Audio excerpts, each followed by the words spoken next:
Hello, नमस्कार. मी सुप्रिया नवीन एका ब्लॉगमध्ये आपलं मनापासून स्वागत करते. तुम्हाला आजचा दिवस सुखाचा, आनंदी आणि आरोग्यदायी जाओ. तुम्ही जी काही स्वप्न पाहिली असतील ती सगळी स्वप्न तुमची पूर्ण होत. त्याचबरोबर शुभ सकाळ सर्वांना. पहाटेची वेळ आहे आणि आज पहाटे पहाटे व्हिडिओला सुरुवात केलेली आहे. नेहमीच्या व्लॉगमध्ये मी तुम्हाला सांगत असते बघा की आता व्हिडिओला सुरुवात करते आणि माझी रोजची जी काही क्लिनिंगची कामं असतात ते आता संपूर्ण कामं जी आहेत ती झालेली आहेत आणि तिथून पुढे बघा मग मी रेसिपीला वगैरे सुरुवात करत असते. म्हणजे डब्याला सुरुवात केली कीच मग मी व्हिडिओला आपल्या रोजच्या व्हिडिओला ना सुरुवात करत असते. पण त्याआधी मी नक्की काय करते, त्याआधी नक्की काय क्लिनिंग करते घरातलं, जेणेकरून मला घरातली जी काही डब्याची स्वयंपाकाची जी काही कामं आहेत ती आवरली जातील, क्लिनिंग आवरलं जाईल आणि थोडाफार जो वेळ राहतो ना तो माझा मग एक्स्ट्राच्या कामासाठी आणि बाकीचा वेळ थोडा जो आहे तो यूट्यूबसाठी जातो. तर नक्की मी काय काम करते हेच मी तुमच्याबरोबर आजच्या व्लॉगमध्ये शेअर करणार आहे. व्हिडिओ शेवटपर्यंत पहा. आवडला तर नक्की लाईक करा. तर ताईंनो, सकाळी सकाळी उठले ना मी तर 4:30चा अलार्म लावलेला होता आणि एक 5-10 मिनटं जे आहेत ना माझे ते अंथरुणामध्येच म्हणजे बसते थोड्या वेळ आणि आपली जी काही प्रार्थना आहे, कराग्रे वसते लक्ष्मी, नित्य नियमाने म्हणा तुम्ही. आणि तुमची जर मुलं थोडीफार मोठी असतील तर आता देवा तर काही म्हणत नाही पण मी आयुषला सांगते म्हणायला. आपण दिवसभर आहे ना म्हणजे धरतीवर बघा चालत असतो, उभं राहतो जमिनीवर, तर तिच्याबद्दल सुद्धा आपण कृतज्ञ असलो पाहिजे की नाही. म्हणून मग कराग्रे वसते लक्ष्मी हे संपूर्ण जो आहे श्लोक तो म्हणायचा, हात जोडायचे, नमस्कार करायचा भूमीला, आपल्या जमिनीला आणि मग जमिनीवर पाय ठेवायचा. तर हे करते आणि त्यानंतर बघा मी आत्ता आलेले आहे किचनमध्ये आले की कोमट पाणी करते आणि पाणी पिते. तर वजन कमी होण्यासाठी मी पाणी पित नाही ताईंनो, किंवा मी त्यामध्ये हळद, लिंबू, मध असे कुठलेही पदार्थ मी पाण्यामध्ये घालत नाही. बरेच वर्ष झाले मी ना कोमट पाणी पिते. तर मी घशासाठी कोमट पाणी पिते, कारण आपला घसा आपण दिवसभर काही खातो, तेलकट, आंबट खातो, त्यानंतर बरेच काही तेलकट, तिखट, आंबट खात असतो. तर ना आपला घसा म्हणजे नाही का स्वच्छ होण्यासाठी म्हणून मी कोमट पाणी पित असते. थंडीमध्ये सुद्धा पिते. ती सवय मी उन्हाळ्यामध्ये सुद्धा कंटिन्यू करते. थोडंसं कमी प्रमाणात मी पाणी जे आहे ते अगदी गरम करून म्हणजे कोमट अगदी काटामोड करून घेते आणि पिते. तर त्यामुळं काय होतं, आपल्या घशाचं आरोग्य आहे ना अगदी व्यवस्थित राहतं. आता बघा हे सगळं करण्यामध्ये ना माझे 15-20 मिनटं जातात आणि आता बघा 4:45 वाजलेले असतील, 4:45 वाजून 5 मिनटं झालेले असतील आणि मग हे सगळे कामं झाले की मी ना पॅसेजमध्ये येते. पॅसेजमध्ये आल्यानंतर पॅसेज जो आहे तो संपूर्ण स्वच्छ करायचा. आता पाणी पिताना मी अगदी एकाग्र बसले होते बघा ताईंनो, तुम्हाला व्हिडिओमध्ये दिसलं असेल. तर नक्की मी एकाग्र बसून नक्की काय विचार करते, तर दिवसभर आज काय काय करायचं आहे किंवा कुठल्या घरामध्ये कुठल्या मेंबर्सचं काय ह्याबद्दल सुद्धा मी विचार करते. म्हणजे मुलांचा अभ्यास, आज मुलांची परीक्षा आहे का, कोणाचा मेसेज आलेला आहे का, कोणासाठी काय कमी आहे किंवा कुणाला काय क्लास लावायला पाहिजे दोन्ही मुलांचा मी विचार करते. कोणाचं म्हणजे कोण कुठल्या सब्जेक्टमध्ये वीक आहे किंवा मी काय केलं पाहिजे, मी माझ्यामध्ये अजून कुठली प्रोग्रेस म्हणजे माझ्या स्वतःमध्ये काय बदल केला पाहिजे, या सगळ्या गोष्टींचा मी सकाळी सकाळी विचार करत असते. अगदी शांत बसलेले मी तुम्हाला दिसत असणार आहे, पण असे हे जे विचार आहेत ना ते आपल्याला सकाळी सकाळीच म्हणजे केलेत ना आपण तर नक्कीच आपल्याला ते पूर्णसुद्धा करता येतात. कारण आपण सकाळी सकाळी पहाटे लवकर उठलो ना की एक वेगळ्याच असं चैतन्य लहरी त्या वातावरणामध्ये निर्माण झालेल्या असतात आणि खूप पॉझिटिव्ह असतात ना तर त्या आपल्यावर नक्की इफेक्ट करतात ताईंनो. त्याच्यामुळं सकाळी सकाळी ना कधी पण पॉझिटिव्ह आणि चांगला विचार करायचा, थोडेसे चांगले बदल स्वतःमध्ये घडवण्याचा विचार करायचा आणि आपला करायचा. त्याचबरोबर आपल्या मुलांचा आणि मिस्टरांचा, सगळ्यांचाच घरात एकूण एका स्त्रीनं स्वतःला बदलणं की ती संपूर्ण कुटुंबाला बदलत असते हे तुम्हाला माहिती आहे. संपूर्ण कुटुंब ती पुढं घेऊन जात असते. एक स्त्री जर चांगली शिकलेली असेल किंवा अगदी म्हणजे न शिकलेला काही वाईट विचार करतात असं म्हणायचं नाही मला, जरी त्या नसतील शिकलेल्या पण त्यांचे विचार जर उच्च सरणीचे असतील ना तर नक्कीच स्वतःच्या कुटुंबाला पुढे घेऊन जाऊ शकते. तर हे सगळं माझ्या डोक्यामध्ये चाललेलं असतं बघा ताईंनो. तुमच्या डोक्यामध्ये असे सकाळी सकाळी उठल्यानंतर विचार येतात का? नक्की कमेंट करून सांगा. तर सगळा दिनक्रम जो आहे ना क्लिनिंगचा तो मी तुमच्याबरोबर शेअर करणार आहे. तर आजच्याच फक्त व्हिडिओमध्ये, बरेच दिवस झालं मी हा व्हिडिओ हे रुटीन तुमच्याबरोबर शेअर केलेलं नव्हतं. थंडीमध्ये मी हे रुटीन आणि उन्हाळ्यामध्ये सुद्धा फॉलो करते, पण थंडीमध्ये ना मी तुमच्याबरोबर शेअर केलं होतं. बरेच दिवस झाला हा व्हिडिओ शेअर केला नाही, म्हणून म्हटलं चला तुमच्याबरोबर शेअर करूयात. लोटून झाडून छान पॅसेज जो आहे ना समोरचा झालेला आहे. सगळ्यात पहिले उठल्या घरापुढचं जे अंगण आहे, मग तुमचं टिचबर का असे ना, कारण काही लोक फ्लॅटमध्ये राहतात ना, जास्त जागा नसते, तर अगदी उंबऱ्या पुढच्या ज्या 2 फरशा असतील ना, तर त्यासुद्धा तुम्ही पुसून घ्या, जेवढ्या आहेत तेवढ्या. माझ्याकडे बघा, आता मी वर राहते पहिल्या मजल्यावर, तर एवढं पॅसेज आहे, तो पॅसेज संपूर्ण छान लोटून घेते आणि स्वच्छ कापडाने छान पुसून घेते. कारण दिवसभर आम्ही इथंच थांबतो, इथंच राहतो, आमची संपूर्ण फॅमिली. घर जरी आहे 2 BHK तरी बराचसा वेळ ना ह्या पॅसेजमध्येच जातो बघा ताईंनो. त्याच्यामुळं हे पॅसेज आहे ना मी संपूर्ण स्वच्छ करून घेते छान. तर इथं आजी बाबा चहा प्यायला बसतात, मुलंसुद्धा खेळतात, मी सुद्धा काही ना काहीतरी घरातलं काम करत असते, लसूण वगैरे निवडणं, इथंच मोकळ्या वाऱ्यामध्ये बसून हे सगळी कामं करत असते. त्याच्यामुळं ना उठल्या इथला जो काही केर कचरा, इथली काही जी काही निगेटिव्हिटी आहे ती काढून टाकायची, हे काम मी करते. तर सकाळी हे सगळं संपूर्ण छान पुसून घ्यायचं आहे. जी काही धूळ असेल आणि उजाडलं ना की मग एकदम फ्रेश वाटतं ताईंनो, एकदम भारी वाटतं, सगळीकडे असं चकाचक दिसतं. तर आता तर बघत असाल तुम्ही अंधारच पडलेला आहे. तर असो ताईंनो, तर मी एक लेख वाचलेला आहे की आपल्याला अध्यात्म का गरजेचं आहे. तर त्याचविषयी मी थोडंफार तुमच्याबरोबर आजच्या व्हिडिओमध्ये शेअर करणार आहे आणि माझं रुटीनसुद्धा मी तुमच्याबरोबर शेअर करणार आहे. आजकालच्या घोर कलियुगात अध्यात्म का गरजेचं आहे ताईंनो. माणसांच्या मनामध्ये नकारात्मकता वाढली आहे. मनामध्ये क्रोध, मत्स्य, लोभ, द्वेष प्रचंड वाढला आहे. सकारात्मक राहण्यासाठी अध्यात्माचाच आधार घ्यावा लागतो. मानसिक शांतता हरवत चाललेली आहे. सोशल मीडिया, स्पर्धा, तणाव यामुळे मनाची अवस्था खूप बिकट झालेली आहे ताईंनो. ध्यान आणि जप मनाला स्थिर ठेवतं. आजकाल बघा, खोटं सुख, पोकळ यश, पैसा, प्रसिद्ध मिळवूनही माणसं आतून दुःखी. खरं सुख आत्मशांतीत आहे. कर्माचा विसर पडत चाललाय माणसांना. लोक झटपट यशस्वी होण्यासाठी कोणताही मार्ग अवलंबतात, पण कर्माचा कधीही विचार करत नाही.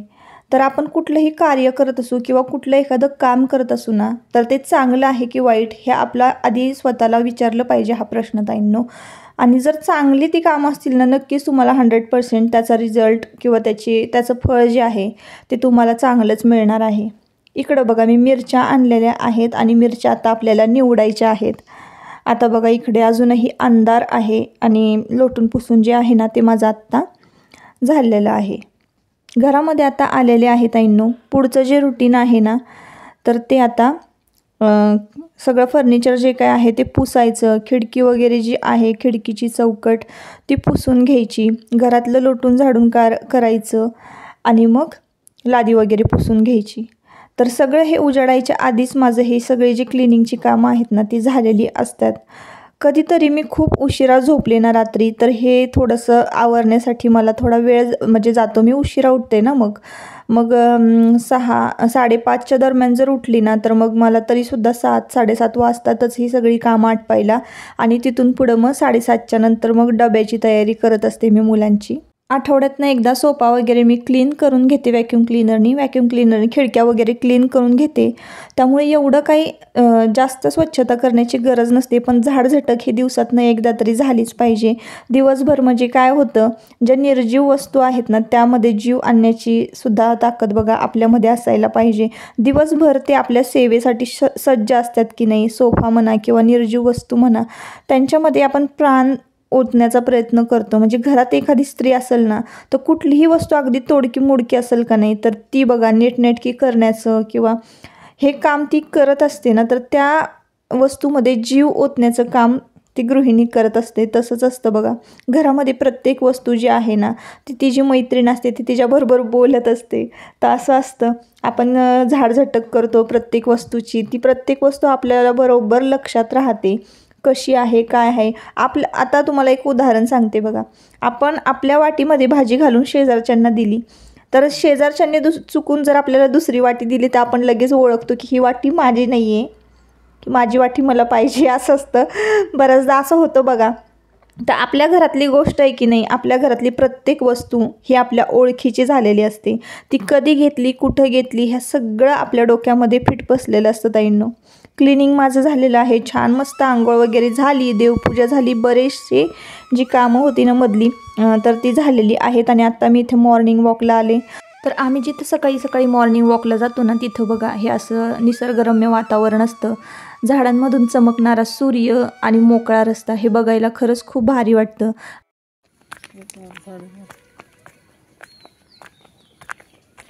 12:30 12 वाजता तर मी झोपले. मला बरोबर त्याच वेळेला आम्ही जिथं फिरायला मॉर्निंग वॉकला जातो ना सकाळी सकाळी, तर तिथं बरीचशी लोकं जी आहेत ना तर ती फिरायला आलेली असतात, म्हणजे मॉर्निंग वॉकला एक्सरसाइजला आलेली असतात. मी तर साधं सिंपल फक्त फिरतेच बघा ताईंनो. काही काही लोक एक्सरसाइज करायला आलेली असतात. तर जी मिलिटरी भरती होणारी आहेत, जी पोलीस भरती होणारी आहेत, जी वयस्कर माणसं आहेत ना, ती अशी सगळी माणसं तिथं मॉर्निंग वॉकला असतात. कॉलेजवर किसनवीर कॉलेज म्हणून आमच्या जवळच आहेत, मोठं असं ग्राउंड आहे कॉलेजचं. त्या कॉलेजमध्ये कॉलेजच्या ग्राउंडवर बरीच जणं फिरायला आलेली असतात. तर प्रत्येकजण का नाही काही ना काहीतरी डोळ्यामध्ये स्वप्न घेऊन तिथं सकाळी सकाळी उठून एक्सरसाइज करण्यासाठी आलेला असतो. प्रत्येकजण बघा काही ना काहीतरी स्वप्न बघत असतं, ते पूर्ण होण्यासाठी ना धडपड करत असतं. तर प्रत्येक व्यक्ती जी सकाळी उठलेली असते ना, तर ती नक्कीच तिला काही ना काहीतरी करायचं असतं आयुष्यामध्ये. आणि वयस्कर माणसं बघा, त्यांचं वय झालेलं आहे तरी ते कंटाळा करतात का फिरायचं. मला त्यांच्याकडं बघून हे एवढंच शिकायला मिळतं की एवढं वय झालेलं असताना सुद्धा स्वतःच्या तब्येतीची काळजी घेणे, स्वतःची स्वतः काळजी घेणे, एक चांगलं आयुष्य जगणं, तर हे सगळं त्यांच्याकडनं शिकायला मिळतं की ते कधीही कंटाळा करत नाही. एक वेळेस मी कंटाळा करते ताईंनो जायचा, पण तरी रेग्युलर जी लोकं आहेत ना फिरणारी मॉर्निंग वॉकवाली, येतात ताईंनो. पावसाळ्यात सुद्धा ती लोकं असतात. पाऊस जर सकाळचा नसेल ना तर सकाळच्या वेळेला घाटाने फिरायला, आणि ती सुद्धा आर्मीमध्ये भरती होणारी मुलं तर भर पावसामध्ये सुद्धा पळतात ताईंनो. तर मी ते बघितलेलं आहे.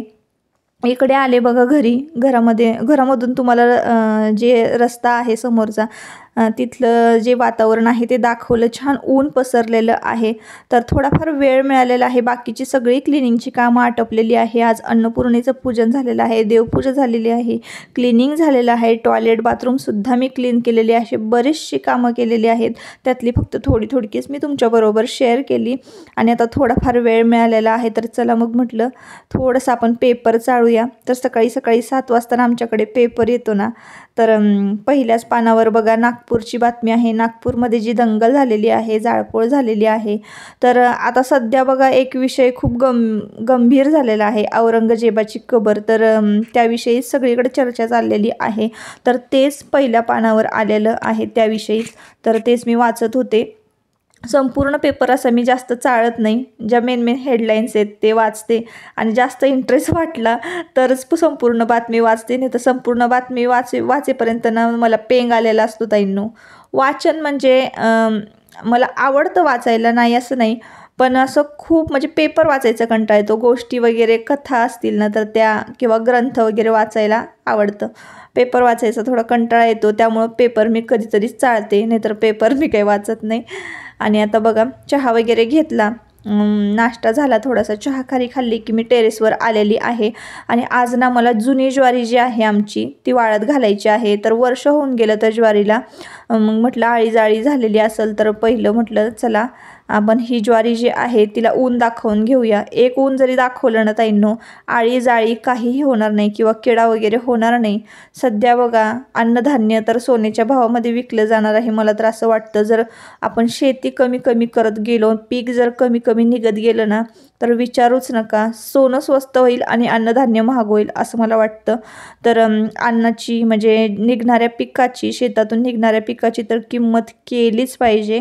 तर आणि जे जुनं आहे ना, तर म्हटलं चला हे सुद्धा ना व्यवस्थित वाळवून ठेवलं ना एकदा की हे वापरायला येईल. नवीन जी ज्वारी निघालेली आहे शेतामध्ये, तर आता यंदा बघा आम्हाला 5 पोती ज्वारी झालेली आहे. मागच्या वेळेस एवढी ज्वारी झाली नव्हती, 3च पोती ज्वारी झालेली होती. पण यंदा आता चांगली ज्वारी झालेली आहे ना, तर मग म्हटलं चला ही जुनी ज्वारी ना ती व्यवस्थित ठेवूया. नव्या ज्वारीचं एवढी काही भाकरी व्यवस्थित येत नाही. जुनी मुरलेली जी ज्वारी असते ना त्याची भाकरी एक नंबर येते ताईंनो. आणि भाकरीची सुद्धा रेसिपी मी तुमच्याबरोबर शेअर केलेली आहे. मोठ्या मोठ्या छान टमटमीत कशा भाकरी टाकायच्या हे संपूर्ण व्हिडिओमध्ये एक व्लॉगमध्ये मी तुमच्याबरोबर शेअर केलेलं आहे. जे नेहमीची व्ह्यूअर्स असतील आपले त्यांनी जर तो व्हिडिओ पाहिला असेल तर त्यांना माहिती आहे. तर तळवट जे आहे ना ते छान हंतरून घेतलेलं आहे. जास्त नाही ज्वारी, 50-1 किलो ज्वारी असावी. खूप जास्त जर ज्वारी असेल ना ताईंनो तर मग ती ज्वारी आपल्याला खालीच पसरवून घालावी लागते. तर ही जुनी ज्वारी ना आधी वाळत घालून घेणार आहे. मग निघालेली जी 5 पोती ज्वारी ना ती आपल्याला टेरेस संपूर्ण लोटून मग व्यवस्थित आपल्याला पसरवून वाळत घालायची आहे. तर काय झालं ना ताईंनो, उन्हाळी काम आणि हे वाळवणाचं काम सगळं एकत्र आलेलं आहे. त्यामुळे एवढीची गडबड झालेली आहे ना की काय विचारायलाच नको कुठलं काम करावं. कारण रेग्युलर जी कामं आहेत, धुणं, भांडी घासणं, स्वयंपाक करणं, दिवाबत्ती करणं, ही रेग्युलरची कामं तर आपल्याला केलीच पाहिजेत. शिवाय हे जे एक्स्ट्राचं काम आहे ती तर कामं आपल्याला केलीच पाहिजे. ही जर कामं नाही केलं म्हणजे हे केलं की ते राहतंय आणि ते केलं की ते राहतंय. आणि दोन्ही करायचं म्हटलं की स्वतःला थकवा येतोय असं होतं. तर असं होणारच आहे ताईंनो. तर म्हटलं असो. तर आता हाताने पसरवण्यापेक्षा ना मला एक बॅट मिळाली. तर म्हटलं चला बॅटने ना मस्तपैकी छान एकसारखं धान्य पसरवूया. धान्य पसरवताना कुठेही असा गॅप नाही राहिला पाहिजे. आधीमध्ये छान पातळ असं धान्य पसरलं गेलं पाहिजे, जेणेकरून ते आपलं धान्य आहे ना एकाच उन्हामध्ये वाळतं, पटकन वाळतं. आणि थोडासा असा पेपर वर केला की नाही की मग बॉर्डर एक प्रकारची मस्त बॉर्डर येते त्या धान्याला. आणि मग ते दिसताना पण ते वाळवून खरंच खूप मस्त दिसतं, छान दिसतं धान्य वाळताना. तर पक्षी वगैरे येतात, पक्षी खाऊन जातात. मग पक्ष्यांनी जर खाल्लं तर लगेच आपल्याला कळतं की कोणीतरी आलेलं आहे किंवा काय. तर हे सगळं माझ्या आजीची आयडिया आहे बघा. आजी माझी म्हणायची की धान्य असं वाळत घालावी की बोट जरी लावला आपल्या धान्याला तरी कळायला पाहिजे. तर कोणी खाऊ नये असं नाही म्हणते मी, पक्षीच आहेत तर पक्षी तर खातीलच. पण सांगते मी एक असं, म्हणजे पूर्वीच्या बायका असायच्या म्हणायच्या, त्यांचे असे विचार असायचे. तर असो. आता आलेले आहे खाली किचनमध्ये आणि काळा चहा माझा मी ठेवलेला आहे. तर 10 वाजलेले आहेत आत्ता. तर ही दुसरी तिसरी वेळ तरी आहे माझी चहा घेण्याची. 10 वाजेपर्यंत 1-2 वेळा तरी चहा माझा होतोच होतो. 12 वाजेपर्यंत म्हटलं तर 3 वेळा मी चहा पिते काळा चहा. असो माझी सवय आहे. आता मी ना आयुषला नाश्ता देते. तर खारीक खोबऱ्याचे लाडू केलेले आहेत, ते 2 लाडू आणि ग्लासभर दूध असं त्याचं तालीम चालू झाल्यापासून चाललेलं आहे.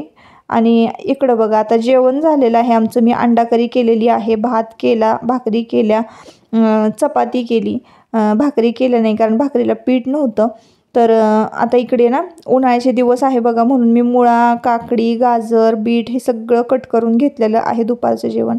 आत्ता वाजलेले आहेत 11:15 आणि आयुष आणि आयुषचे पप्पा पिक्चर सिलेक्ट करतायत. जसं की रिचार्ज मारलं आहे बघा नेटफ्लिक्सला. तर रविवारचा हा प्रोग्राम ठरलेलाच असतो. जेवण झालं की एखादा छान असा एकदम एनर्जेटिक असा पिक्चर बघायचा, ज्यातून काहीतरी शिकण्यासारखं असेल किंवा शिकण्यासारखं मिळेल. तर तोच मी पिक्चर लावून देत असते, जसं की दंगल वगैरे आहे ना त्याच टाईपमध्ये. तर आता बघा इकडे आमची जेवणं झालेली आहे. मस्त झाली होती अंडा करी, मस्त चपाती, सगळं जे होतं सॅलड ते घेतलं होतं खायला. वारं बघा किती छान सुटलेलं आहे. मनी प्लांट हालताना तुम्हाला दिसत असेल. किचन कट्टा स्वच्छ झालेला आहे. आणि मागे मला एका ताईंनी प्रश्न केलेला होता की तुम्ही उरलेलं जे जेवण आहे ते कुठं ठेवता. तर जेवण उरेल इतकं मी बनवतच नाही. आणि थोडंसे चपातीचं पीठ असतं फ्रीजमध्ये, जर भूक लागली तर पटकन गरमागरम चपाती लाटून देते. थोडंफार राहिलं तर बघा इथं थोडासा भात शिल्लक राहिलेला आहे. आणि अंडा करी जी आहे ती मी फ्रीजला ठेवून दिलेली आहे एका छोट्याशा पातेल्यामध्ये काढून. आणि चपाती जी आहे चतकोर ती मी थोडा तरी तुकडा टोपल्यामध्ये ठेवते ताईंनो. तर आजचा व्हिडिओ खरोखरच खूप मोठा झालेला आहे. जर व्हिडिओ आवडला असेल तर नक्की आपल्या चॅनलला सबस्क्राईब करा. परत भेटूया पुन्हा नवीन एका व्हिडिओमध्ये. Bye bye.